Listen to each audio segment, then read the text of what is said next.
Por lo tanto, son muchas las preguntas que todavía no tienen respuesta y además las preguntas, todas ellas, tienen un carácter procesal o judicial, en todo caso. Así que si queremos obtener alguna respuesta, por lo menos aventurar algunas de las respuestas posibles, no tenemos más remedio que acudir a los expertos, a los abogados. Uno de los que nos atiende habitualmente, porque se explica muy bien y porque es capaz de hacer sencillo lo que aparentemente es complicado, es José María Garzón, abogado y profesor de la Universidad Camilo José Cela. Don José María, bienvenido, buenas tardes. Buenas tardes. Es más que previsible, según nos dicen todas las fuentes consultadas, que la Fiscalía se oponga a esta petición que ha formalizado hoy Isabel Pantoja. Con el no de la Fiscalía, ¿el juez tiene mucho margen de maniobra? Sí, el juez, el no de la Fiscalía no le es vinculante. Evidentemente ahora últimamente la Fiscalía, en los casos de esta índole o de estas características, suele oponerse a la suspensión de la pena, que no a la libertad condicional. Es la suspensión de una ejecución de una pena. Y suele oponerse por la gravedad del delito, por la alarma social que genera. Es una decisión del juez el que puede adoptar en un sentido o en otro. No está tasada. La ley dice que si cumples de requisitos, es decir, que no hayas delinquido, que la pena anteriormente, que la pena, es decir, que seas primigenio, lo que nosotros conocemos tal, es decir, que sea la primera vez que delinques, que no tengas una pena de prisión superior a 2 años, se puede suspender. Pero es una decisión libérrima del juez.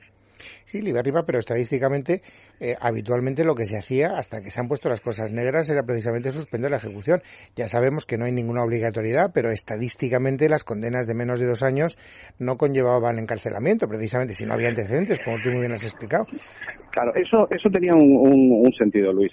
Era la reinserción del propio delincuente. Es una cuestión, como la pena es muy pequeña, no vamos a mandar a la cárcel porque le haríamos más mal, valga la redundancia, que bien.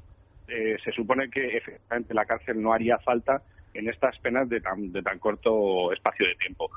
Pero también es verdad que últimamente lo que se ha dado cuenta o lo que está utilizando tanto los jueces de ejecutorias como la Fiscalía, es decir, es un grave riesgo que nosotros la pena tiene 2 fines. Uno es el retributivo, la haces, la pagas, y otro es el preventivo. Es, yo no lo voy a cometer porque fíjate, aquel que lo cometió fue a la cárcel. Si nosotros nos comemos esa segunda función de la pena, pues evidentemente estaremos favoreciendo que haya más delincuencia en ese sentido. Sí, lo que pasa es que eso también de alguna manera, esto ya es, digamos, una decisión particular, pero es instrumentalizar hasta cierto punto a los seres humanos, es decir, utilizarla como escarmiento público. Es decir, a lo mejor si en vez de ser Isabel Pantoja fuera una persona desconocida, una persona que no tuviera ningún impacto en la opinión pública, el juez diría, bueno, pues ¿para qué le vamos a machacar? Pues que no entre, como ocurre estadísticamente en la mayor parte de las sentencias que tengan ese horizonte penal. A mí me parece que eso es una discriminación y no precisamente favorable al reo en este caso. Eso es una decisión que no debería de ser libérrima, la decisión no debería de ser un poco al arbitrio del juez. Obviamente debería estar un poco más tasado, pero es así. Probablemente en este caso quizás sea el ejemplificador. Yo voy a utilizar esa cuestión y no es justa para el reo, por supuesto que no es justa. Y entre otras cosas, el sentido de la suspensión es reinsertarlo en la sociedad. Si vuelve a delinquir en el plazo de tiempo de la ejecución de la